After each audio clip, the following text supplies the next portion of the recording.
Curiosos de la historia, bienvenidos a otro video. Hoy vamos a hablar de un momento crucial en la historia de El Salvador. Uno de esos sucesos que nos muestran cómo el poder y la confianza pueden volverse en tu contra. ¿Sabías que un presidente de El Salvador murió por el impacto de una traición? Quédate conmigo para descubrir cómo un golpe de estado sin disparos cambió la historia. Si eres nuevo, no olvides suscribirte, darle like y dejar muchos comentarios. Eso nos ayuda a que el algoritmo de YouTube recomiende este video a más curiosos de la historia. Y si quieres apoyar el canal, puedes hacerlo de varias formas, como haciéndote miembro. Todos los detalles los dejo en un comentario fijado. Ahora sí, vamos a conocer la historia de Francisco Menéndez. El general Francisco Menéndez nació el 3 de diciembre de 1830 en Ahuachapán, El Salvador, en el seno de una familia acomodada y con una rica tradición política. Era hijo de José Eustaquio Menéndez de Guzmán y Gabriela Valdivieso. Su linaje familiar era destacado, ya que su padre era nieto de Francisco Menéndez de Guzmán y Tomasa Antonia López de Pineda, quienes a su vez eran los abuelos del presbítero Isidro Menéndez de Metapán y de Timoteo Menéndez, quien fue jefe del estado de El Salvador en calidad de vicejefe. Gracias a esta familia influyente, Menéndez tuvo acceso a una educación privilegiada, lo que le permitió ingresarse a la élite social salvadoreña desde una edad temprana. En ese entorno comenzó a forjar sus ideales y desde muy joven se unió al Partido Liberal, que promovía la Unión Centroamericana y las ideas progresistas. Fue en este contexto político de tensión entre liberales y conservadores que Menéndez encontró su lugar. Un contexto marcado por la constante agitación social que definió la política salvadoreña durante esa época. El Salvador vivió en el siglo XIX una inestabilidad política continua debido a la lucha entre liberales y conservadores. Los liberales a los que Menéndez se alineó promovían una Centroamérica unida, el favorecimiento de la libertad económica, la separación entre la Iglesia y el Estado, y una sociedad más democrática. Su visión chocaba directamente con la de los conservadores, que se opusieron a las reformas liberales, defendiendo el orden tradicional, en el que la Iglesia Católica tenía un papel central y las clases altas mantenían el control económico y político. Los conservadores, además, eran profundamente reacios a la idea de una Centroamérica unida, pues temían que esto redujera su poder y privilegios locales. Preferían mantener una independencia nacional que les permitiera controlar los asuntos internos sin interferencias externas, lo que exacerbó la polarización política del país y llevó a repetidos conflictos internos. Francisco Menéndez inició su carrera militar en 1860, al servicio del presidente Gerardo Barrios, quien promovía la idea de una Unión Centroamericana. En 1863, la guerra entre El Salvador y Guatemala estalló, debido a las tensiones generadas por la propuesta de Barrios de unificar a Centroamérica bajo un solo gobierno. Las tropas guatemaltecas invadieron Santa Ana, lo que forzó a Barrios a refugiarse en San Salvador. Sin embargo, la ciudad fue rápidamente sitiada por el ejército de Rafael Carrera, lo que llevó a Barrios a huir hacia Nicaragua el 26 de octubre de 1863, tras la toma de la capital salvadoreña. Con la caída de Barrios, los conservadores salvadoreños, apoyados por las fuerzas de Guatemala, aprovecharon la oportunidad para tomar el control del país y nombraron a Francisco Dueñas como presidente provisional. Fue en este contexto que Gerardo Barrios, quien ya había sufrido las consecuencias de su política de unión centroamericana. La intervención de Francisco Dueñas fue clave en su ejecución, ya que este líder conservador, al llegar al poder, ordenó el fusilamiento de Barrios como represalia por su actitud desafiante y su papel en los conflictos previos. Este trágico final de Barrios, marcado por su fusilamiento, intensificó la división política en El Salvador, mientras que Francisco Menéndez, fiel a los ideales liberales, comenzó a tomar un papel activo en los golpes de Estado que buscaban restaurar el gobierno liberal y rechazar la influencia conservadora. Si te interesa saber más sobre Gerardo Barrios, su influencia en la historia de El Salvador y su trágico final, no te pierdas nuestro video, donde profundizamos sobre su vida y legado. Te aseguro que te va a interesar. En los años siguientes, Francisco Dueñas, presidente provisional, intentó modificar la Constitución para permitir la reelección. Al acercarse el fin de su mandato, su intento de reelegirse generó un fuerte descontento, lo que desencadenó una nueva crisis política. En 1871, Santiago González, con el apoyo de sectores liberales, derrocó a Dueñas y convocó una asamblea constituyente que redactó la Constitución de 1871. Esta nueva Carta Magna limitaba el mandato presidencial a solo 2 años y prohibía la reelección. No obstante, cuando el mandato de González llegó a su fin, él mismo sintió que los 2 años no eran suficientes para completar su proyecto. Así, convocó otra asamblea constituyente con diputados leales a su causa y logró aprobar una reforma constitucional que extendió el periodo presidencial a 4 años, aunque aún se mantenía la prohibición de la reelección inmediata. Este cambio constituyó un precedente para futuras modificaciones constitucionales que permitirían a quienes ocupaban el poder mantenerse en él por más tiempo. Este tipo de reformas constitucionales no tardarían en reflejarse en los mandatos de presidentes posteriores, como el de Rafael Saldívar. En 1876, Saldívar fue elegido presidente y al finalizar su mandato de 4 años, en 1880, evitó convocar elecciones. En su lugar, reunió una asamblea constituyente que lo ratificó en el poder sin necesidad del voto popular, violando la constitución vigente que prohibía la reelección. Este acto mostró la creciente tendencia de modificar las leyes para asegurar la permanencia en el poder. Cerca del final de su segundo mandato, en 1883, Saldívar decidió extender su presidencia una vez más. Para ello, impulsó una reforma constitucional que eliminaba la prohibición de la reelección, permitiéndole mantenerse en el cargo hasta 1885. Este periodo fue crucial, pues marcó una era de manipulación de las leyes a favor de los gobernantes, lo que provocó un creciente descontento entre sectores que veían en su gobierno una amenaza para la institucionalidad del país.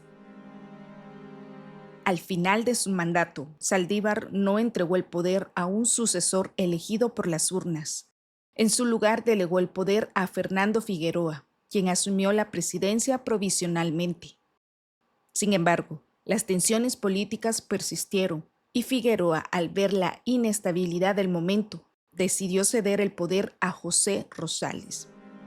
Rosales asumió la presidencia, pero su gobierno pronto se vio marcado por la presión de los liberales y otros sectores públicos.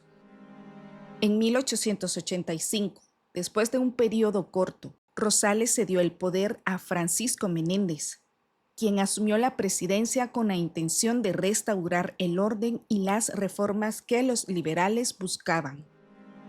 Durante su gobierno, Menéndez promovió la Constitución de 1886, la cual prohibió la reelección presidencial y estableció que esa cláusula no podría ser modificada, buscando poner fin a la práctica de la perpetuación en el poder. Aunque Menéndez había llegado al poder en un clima de transición, su gobierno también estuvo marcado por conflictos internos y persecuciones hacia aquellos que se oponían a su administración.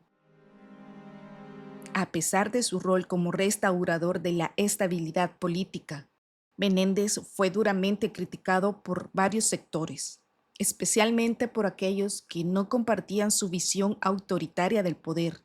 La falta de tolerancia hacia la oposición se evidenció con las represalias contra quienes lo criticaron abiertamente.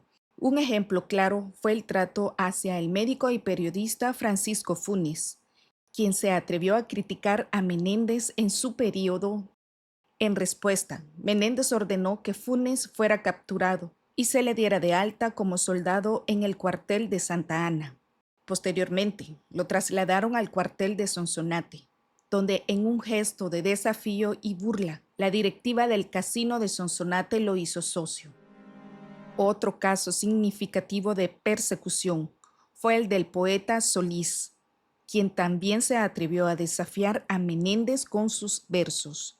Como castigo, Menéndez lo mandó a encarcelar y en un acto de crueldad, ordenó que los agentes de la prisión le quemaran las manos en la llama de un candil. Este acto de barbarie fue descubierto por el coronel Plaza Gutiérrez, quien, al visitar la prisión, se sorprendió al ver las huellas del abuso. Sin embargo, más allá de estas represalias, Menéndez también implementó políticas que marcaron un antes y un después en la historia del país.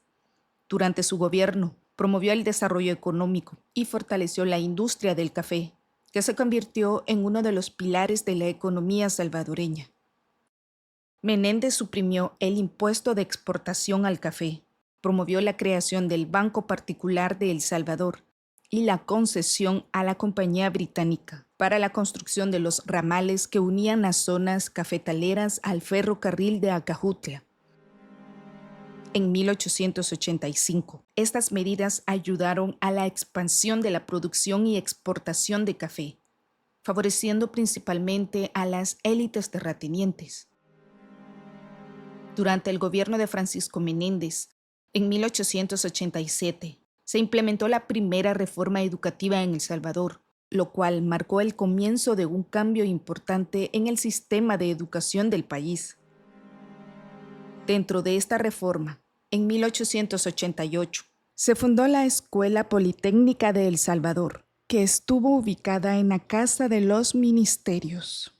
Esta escuela tenía el objetivo de enseñar carreras técnicas y militares. El capitán José María Rossello, un militar de origen español, fue nombrado como su primer director. En la Escuela Politécnica de El Salvador, fue un lugar clave para la formación de profesionales en el área militar y técnica. La segunda etapa de esta escuela terminó en 1891, lo que marcó el fin de una fase en su historia educativa. Este esfuerzo de Menéndez por modernizar el país, particularmente en el ámbito educativo, no logró frenar el creciente descontento político ni las conspiraciones dentro del ejército. A pesar de sus avances en educación, la estabilidad política seguía siendo frágil y la tensión en el país alcanzaba su punto máximo. La noche del 22 de junio de 1890, mientras el país se encontraba inmerso en estas divisiones internas, el Palacio Nacional de El Salvador acogía una fiesta con la élite política y militar del país. Todo transcurría con normalidad hasta que, de repente, el sonido de disparos irrumpió en la celebración. El caos se apoderó del lugar cuando se supo que una sublevación militar estaba en marcha. La rebelión tenía un solo objetivo: derrocar al presidente Francisco Menéndez. La confusión y el pánico se apoderaron del lugar. Las mujeres, nerviosas, caían agitadas por convulsiones, mientras que los hombres, asustados, apenas podían encontrar un escondite. Las puertas de salida fueron ocupadas por agentes sublevados que bloqueaban el paso al presidente Menéndez. En medio de la confusión, se escuchó la voz insistente de una de las hijas de Menéndez, gritando: «Avisen a Carlos, que venga Carlos». Pero fue Carlos quien, en lugar de acudir a calmar la situación, fue el mismo que dirigió el golpe. Carlos Ezeta, el hombre en quien Menéndez había confiado, se había convertido en el traidor. Menéndez, con rostro pálido y nervioso, Se dirigió hacia la escalera que conectaba con la planta baja y allí, al exigir quién estaba detrás de aquel alboroto, le respondieron: Es Carlos Ezeta. La traición fue tan profunda que Menéndez, incapaz de soportar el peso de la verdad, cayó de inmediato. Sin decir una palabra, cerró los ojos y falleció en ese preciso momento, víctima de un paro cardíaco fulminante debido al impacto emocional de la traición. Aunque los médicos intentaron examinar su cuerpo, no encontraron ninguna herida externa. La herida fue interna, causada por el desgarrador golpe emocional. Es importante señalar que, aunque algunas fuentes describen a Carlos Ezeta como un hijo de crianza de Menéndez, otras afirman que no lo era. Y los detalles sobre esta relación siguen siendo discutidos. Lo que es claro es que Menéndez confiaba en él, y esa confianza fue la que permitió que se fraguara el golpe de Estado. Este evento marca el comienzo de un nuevo capítulo en la historia de El Salvador y abre la puerta para hablar de los hermanos Ezeta, quienes jugaron un papel fundamental en los sucesos posteriores. Nos vemos en el siguiente video para conocer más sobre los hermanos Ezeta y su influencia en los acontecimientos de la época. Y así llegamos al final de este video sobre Francisco Menéndez. ¿Qué opinas de la traición que marcó su final? La historia de los Ezeta es otro capítulo fundamental que no puedes perderte. Así que te invito a que te quedes conectado para conocer todo sobre ellos. Si te ha gustado el video, dale like, comparte y deja muchos comentarios. Y no olvides que puedes apoyar al canal haciéndote miembro o de las diferentes maneras que te dejo en el comentario fijado. Gracias por ser parte de este viaje. Nos vemos en el próximo video.